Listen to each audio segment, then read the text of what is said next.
আসসালামু আলাইকুম সুপ্রিয় দর্শক, এই মুহূর্তে সৌদি আরব থেকে ঈদের চাঁদ নিয়ে আসলো বিরাট খবর। এই বছর 29টি রোজা হবে নাকি 30টি? কবে পালিত হতে পারে 2025 সালের খুশির ঈদ? কি বলছে চাঁদ দেখা কমিটি? সৌদি আরব সহ বাংলাদেশের আকাশে ঠিক কবে ঈদের চাঁদ দেখা যেতে পারে? এই মুহূর্তে সৌদি আরব থেকে কি খবর এসেছে? এছাড়া ঈদের দিন কেমন থাকতে পারে আবহাওয়া? এ বিষয়ে বিস্তারিত জানতে হলে ভিডিওটি প্রথম থেকে শেষ পর্যন্ত দেখতে থাকুন। আর কমেন্ট বক্সে অবশ্যই লিখবেন ঈদ মোবারক। আর সবার আগে সর্বপ্রথম সঠিক খবর জানতে আমাদের চ্যানেলটিকে সাবস্ক্রাইব করে রাখুন। এবার জেনে নিন এক নজরে। রমজান মাস শেষে শাওয়াল মাসের প্রথম দিন মুসলমানদের সবচেয়ে বড় ধর্মীয় উৎসব পবিত্র ঈদ উল ফিতর উদযাপিত হবে। কবে ঈদ উল ফিতর উদযাপিত হবে সেই সিদ্ধান্ত জানাবে জাতীয় চাঁদ দেখা কমিটি।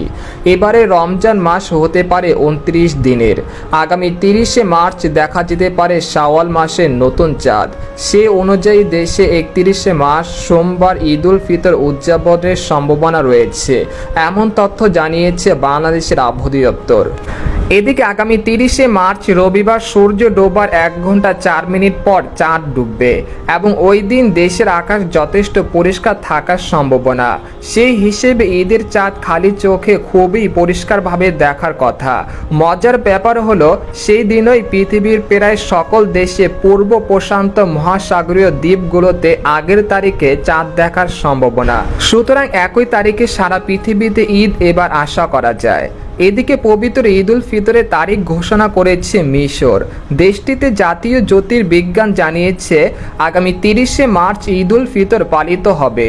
প্রতিবেদনে আরও বলা হয়েছে আরব বিশ্বের বেশ কয়েকটি দেশের পূর্বাভাসের সঙ্গে মিশরের ঘোষিত তারিখের মিল রয়েছে। দেশটিতে আগামী 30শে মার্চ রবিবার পবিত্র ঈদ উল ফিতর পালিত হবে।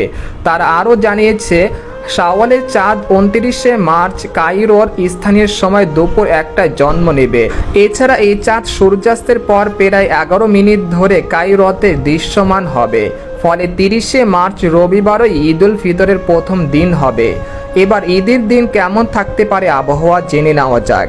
যদি ঈদের দিন 31শে মার্চ সোমবার পড়ে তাহলে ওই দিন বাংলাদেশ সহ দক্ষিণবঙ্গ এবং ভারতের আসাম, মেঘালয় ও ত্রিপুরার আকাশ বেশ পরিষ্কার থাকতে পারে। সকাল থেকে সন্ধ্যার মধ্যে কোথাও তেমন ঝড় বৃষ্টির সম্ভাবনা নেই ইনশাল্লাহ। তবে দিনের তাপমাত্রা সর্বোচ্চ 35 থেকে 40 ডিগ্রি সেলসিয়াসের কাছাকাছি থাকতে পারে। আর রাতের তাপমাত্রা 20 থেকে 28 ডিগ্রি সেলসিয়াসের আশেপাশে থাকতে পারে।